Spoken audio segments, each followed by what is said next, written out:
BCom part first के costing के paper में बच्चों प्रोसेस कॉस्टिंग हम लोग देख रहे थे, जिसकी डिफरेंट प्रॉब्लम्स आपने सॉल्व की। और अब इसके बाद इक्विवेलेंट प्रोडक्शन देखेंगे, तो कुछ एक आध प्रॉब्लम और इसकी हम देख लेते हैं। फिर जो हमने इंटर प्रोसेस प्रॉफिट तक पढ़ा था, उसके बाद इक्विवेलेंट प्रोडक्शन हमें पढ़ना बाकी है प्रोसेस कॉस्टिंग में। इस क्वेश्चन में बच्चों 3 प्रक्रिया दी हैं आपको। ये कुछ अलग सा अच्छा सा क्वेश्चन है, एग्जाम में आया हुआ क्वेश्चन भी है और एग्जाम की दृष्टि से भी इम्पॉर्टेंट क्वेश्चन है, तो इसको हम लोग देख लेते हैं। इसमें एक आ गया कि उत्पादन कार्य जो 3 पृथक क्रियाओं से गुजर रहा है और जिसके जो है व्यय और खर्चे आपको दे रखे हैं। सबसे इम्पॉर्टेंट बात यह कि इसमें नॉर्मल और एबनॉर्मल वेस्टेज दोनों को दिखाया गया, इसलिए इस प्रॉब्लम को मैंने आपको करवाना उचित समझा, क्योंकि वेस्टेज जो आपको जो है क्लियर नहीं हो पाती और वेस्टेज का क्वेश्चन अक्सर एग्जाम में आ जाता है। तो ये हम देख रहे हैं कि इनपुट आपको दिया है 4000 यूनिट्स आपने लगाई हैं और लास्ट तक आते आते किस प्रकार से इनपुट का डिफरेंस आउटपुट कितना होता है। हमारा इनपुट हमने नहीं लगाया है, जितना निवेश किया है हमने यूनिट्स प्रोडक्शन के लिए, और बाद में हर एक प्रोसेस में बन करके कितनी तैयार होती हैं, कितना नॉर्मल वेस्टेज होता है, कितना अबनॉर्मल होता है, उसे कैसे कैलकुलेट करते हैं, ये सब इस क्वेश्चन में बहुत अच्छे से आपको क्लियर होगा। तो प्रोसेस ए में बच्चों मटेरियल है, लेबर एक्सपेंसेस है, अदर वर्क एक्सपेंसेस है, नॉर्मल वेस्टेज आपको दिए। तो डीआर साइड में आप लिखते हैं इनपुट लिखते हैं, फिर मटेरियल लेबर और एक्सपेंसेस लिखते हैं, अदर वर्क एक्सपेंसेस लिखते हैं, और सीआर साइड में नॉर्मल वेस्टेज और उसका सेलिंग अमाउंट, और दूसरा जो है अगर आपके आउटपुट में उसका जो ट्रांसफ़र होगा प्रोसेस ए से प्रोसेस बी में जाएगा, वो आउटपुट आपका 3850 का होगा। तो 4000 इकाई आपने लगाई और 3850 बनी, इसका मतलब ये हुआ कि इनका डिफरेंस है 150 इकाई का। अब वो 150 इकाई या तो आपकी नॉर्मल वेस्टेज में है या फिर एबनॉर्मल में है। तो 4000 इकाई का देखिए 2% आपको कहा गया है नॉर्मल वेस्टेज है, तो वो कितनी हो गई 80 इकाई है। तो 80 के बाद में बाकी आपकी 70 इकाइयाँ करीब जो है वो एबनॉर्मल वेस्टेज है, वो ऐसे कैलकुलेट की जाएगी। मतलब नॉर्मल आपका जो आउटपुट है, आउटपुट प्लस नॉर्मल वेस्टेज को जोड़ करके एबनॉर्मल वेस्टेज कैलकुलेट की जाएगी। तो ये हम देखते हैं पहले वाली यूनिट में आपको कैसे प्रोसेस ये अकाउंट कैसे बनाएंगे। इसमें देखिए इनपुट आपको दिया है 4000 इकाई का, और इसमें मटेरियल, वेजेस और मैन्युफैक्चरिंग एक्सपेंसेस, अदर एक्सपेंसेस आपने लिखा है। नॉर्मल वेस्टेज ये जो है 80 यूनिट्स होंगी, और इसके बाद में एबनॉर्मल वेस्टेज जो है आपकी वो आपको 70 इकाई आपने कैलकुलेट की। अब 3850, अब इसकी टोटल करेंगे आप 47,060 में से नॉर्मल वेस्टेज का अमाउंट 20 रुपये माइनस करते हैं, जो कि आपको कहा गया कि वो सेल कितने पर हो रहा है, 0.25 पर यूनिट पर हो रहा है। तो इसका मतलब है ये इतने पर सेल हो गया, और बाकी जो डिफरेंस रहा आपका वो आपकी 70 इकाई एबनॉर्मल वेस्टेज में चली गई। 47,060 में से 20 रुपये माइनस की, तो 47,040 आपकी total process cost in the process ए है।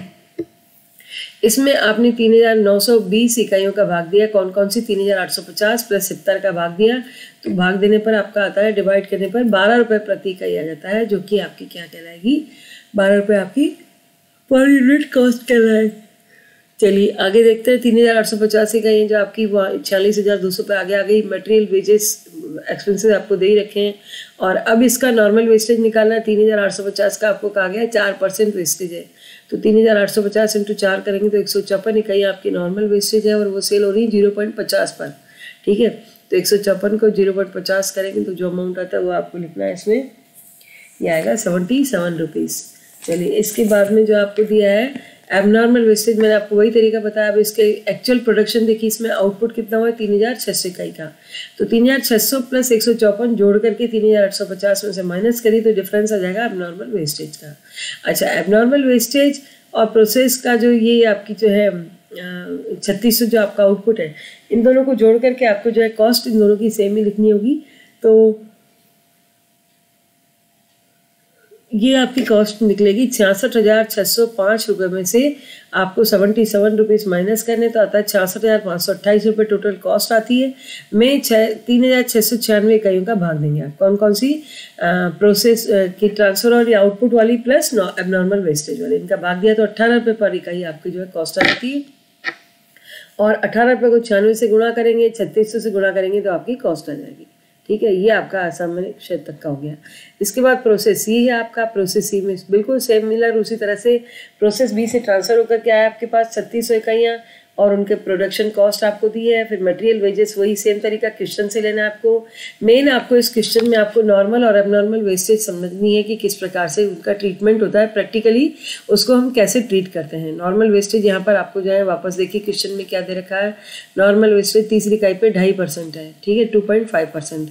तो वो नॉर्मल वेस्टेज आपको निकालनी पड़ेगी। इसकी 3600 इकाई की 2.5% 90 इकाइयाँ हो गई, और इनकी जो कॉस्ट है वो आपको दे रखी है। इनको सेल किया आपने नॉर्मल को बाजार में, तो सेल करने पर आपको कितने रुपए मिलते हैं। इसके सेल ऑफ नॉर्मल वेस्टेज है 0.60, ठीक है। तो ये थोड़ा सा इसकी प्रिंटिंग थोड़ा सही नहीं आ रही, तो 0.60 करके आप लेंगे। ये आपकी जैन कन्हैयालाल पारीख की बुक से ही क्वेश्चंस लिए गए हैं। जो क्वेश्चंस थोड़े से इंपॉर्टेंट है सॉल्यूशंस में से, उनमें से मैंने आपको उनको समझाया है, और इसी तरह से इसके आप क्वेश्चंस एंड सॉल्व भी और भी करेंगे और आगे इनको क्लियर करते जाएंगे। तो एबनॉर्मल वेस्टेज और फिनिश स्टॉक को निकालने का तरीका बच्चों वही रहेगा। यही अपनी 3600 इकाई में से 90 आपने माइनस की, तो आ गई आपकी 3510 इकाइयाँ। उसमें से प्रोडक्शन आपको क्वेश्चन में ऑलरेडी दे रखा है, ये देखिए 3500 इकाइयाँ बनी है, तो बनी है आपका आउटपुट कितना हो गया 3500 इकाई का, बाकी 10 इकाई आपकी एबनॉर्मल वेस्टेज है। और इन दोनों को 24 रुपये कहाँ से लाया बच्चों, 24 रुपये को आपको कैलकुलेट करना होगा। 84,294 में से 54 माइनस करिए, और इधर 3600 में से जो है 90 माइनस करिए, तो ये आपकी 24 रुपये पर इसकी कॉस्ट आ जाती है। और फिर इसने आपको क्वेश्चन में एक चीज़ लास्ट में और कही है कि आपको जो है प्रक्रिया खाते भी बनाने हैं। निर्मित माल की प्रति इकाई का विक्रय मूल्य निर्धारित करिए। ये कह रहा है कि अगर जो आपने कॉस्ट बनाई है, चीज़ें बनाई हैं, उनको अगर आप मार्केट में सेल करते हैं तो आपको जो है उस पर 20% लाभ मिलता है। किस पे, विक्रय मूल्य पर। मैंने आपको पहले भी समझाया, वापस मैं आपको इसको क्लियर कर रही हूँ कि जिस पर आपको लाभ कहा गया हो तो उसका फॉर्मूला होगा आपका कॉस्ट प्लस प्रॉफिट बराबर सेल्स करिए। सेल्स पर कहा है तो सेल्स को 100 मानिए, तो आपकी कॉस्ट हो गई 80 के बराबर। अब अपने क्वेश्चन में 80 + 20 बराबर 100 हो गया। आपके क्वेश्चन में कॉस्ट दे रखी है आपके पास में, तो कॉस्ट को 80 के बराबर मानते हैं आप। तो दैट मीन्स आपकी जो है, ये देखिए बच्चों, इसके बाद में तो आपकी जो कॉस्ट है 24 आपको दे रखी है, 24 आ रही, 24 रुपये पर इकाई।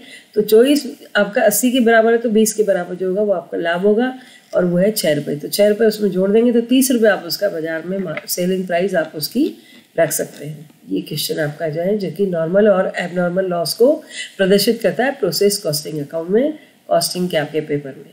धन्यवाद।